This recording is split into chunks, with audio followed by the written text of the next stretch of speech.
In the early hours of February 6, 2023, a catastrophic earthquake shook Turkey and Syria, leaving widespread devastation and tens of thousands of fatalities in its wake. This earthquake was one of the strongest ever recorded in the region, and its aftermath was made even more challenging due to a winter storm, dropping snow on ruins, hampering rescue efforts while putting survivors trapped under rubble at great risk of hypothermia in plummeting temperatures. Armenia was one of the countries that stepped up to provide vital humanitarian aid to those affected by the earthquake, a move that startled some given the adversarial relations between the two nations, not least due to the 120,000 Armenians who at the time were, and as of this video, still are, under a blockade in Artsakh by the Turkish-backed dictatorship of Azerbaijan.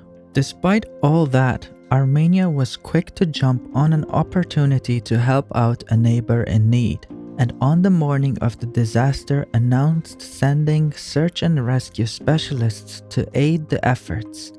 Then, in the following days, Armenia sent 5 trucks of aid material to Turkey, and to allow their passage, the Armenia-Turkey border was opened for the first time in 35 years. So what prompted Armenia's decision to send aid to Turkey, considering the ongoing tensions between the two nations?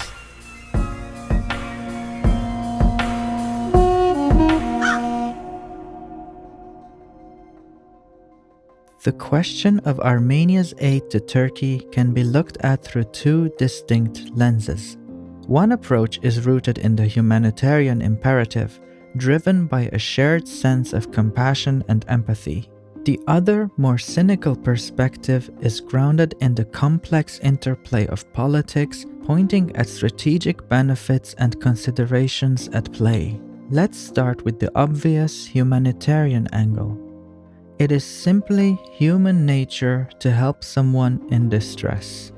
There is a person stuck under the rubble, struggling to breathe. This person is not a political tyrant or a historical villain. In fact, you have never met this person in your life. It's just another human being. You don't know their name, their age, what they look like, or anything about them. They might be a genocide-denying extremist, or they might not. Nevertheless, if you were standing near them at that moment, assuming you're not a sociopath, your natural instinct would be to help them out. And you do not need some guy on YouTube telling you this. It is a matter of basic morality and human decency. To put it simply, it's the right thing to do. While this humanitarian imperative alone is enough of a reason for Armenia to send aid to Turkey, now I'd like to take a more cynical approach and focus exclusively on pragmatic reasons for helping your neighbor out. In other words, let's assume the role of a cold-hearted calculating politician. Let's turn off our morals and feelings for a minute and ask the question, does a country have anything to gain by sending aid to an adversarial neighbor in the event of a national emergency? After some brainstorming, I was able to come up with 6 reasons why sending aid to Turkey was in Armenia's self-interest, completely beside the humanitarian reasons. 1. Armenian nationals were among the many victims of the earthquake. As of writing this video, there are 13 Armenian nationals among the dead, with many more affected. Sending aid to the affected regions means being part of an international relief effort that is helping out Armenians who are directly affected by the disaster on the ground. Number 2. By dispatching her own rescue teams to the region, Armenian search and rescue specialists were able to gain valuable real-world experience in dealing with large-scale disasters. This experience could prove especially valuable given Armenia's geography on tectonic fault lines, making herself prone to earthquakes. Speaking of which, number 3, there is the potential for future aid from Turkey in the event of a similar disaster in Armenia.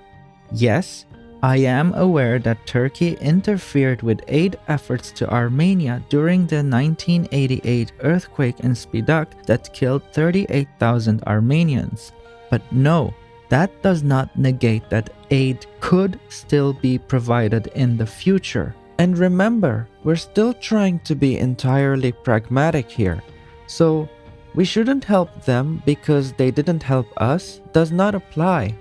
Instead, it's maybe if we help them now, next time they might behave differently.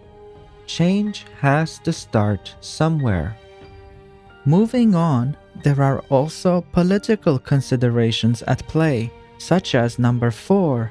Sending aid to Turkey is a message of goodwill to a country with which Armenia has had a tumultuous history. Does this mean that Turkey will push Azerbaijan to lift the blockade on Artsakh tomorrow? Probably not.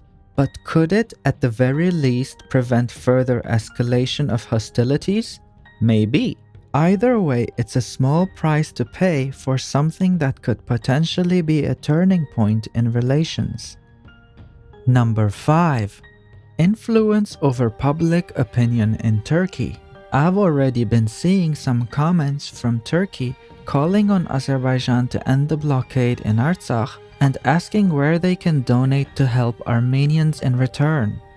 Finally, number 6. Sending aid to Turkey helped avoid the possibility of diplomatic alienation on a geopolitical scale.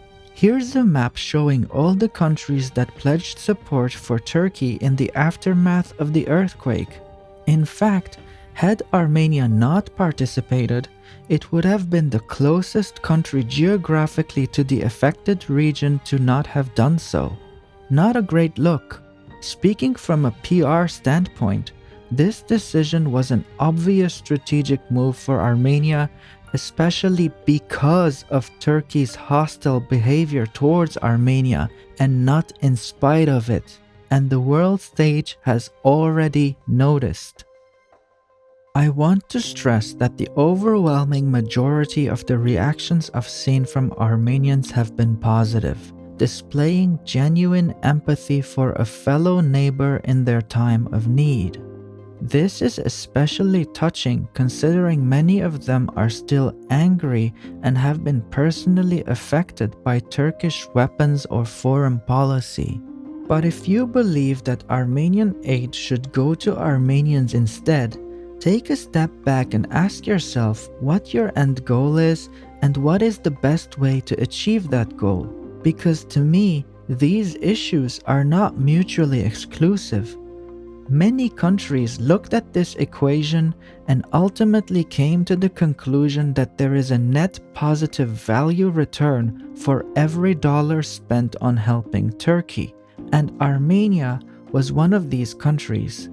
Personally, I think sending aid to Turkey was a big win for Armenia no matter how you look at it, and I hope the border opens again soon under more optimistic circumstances.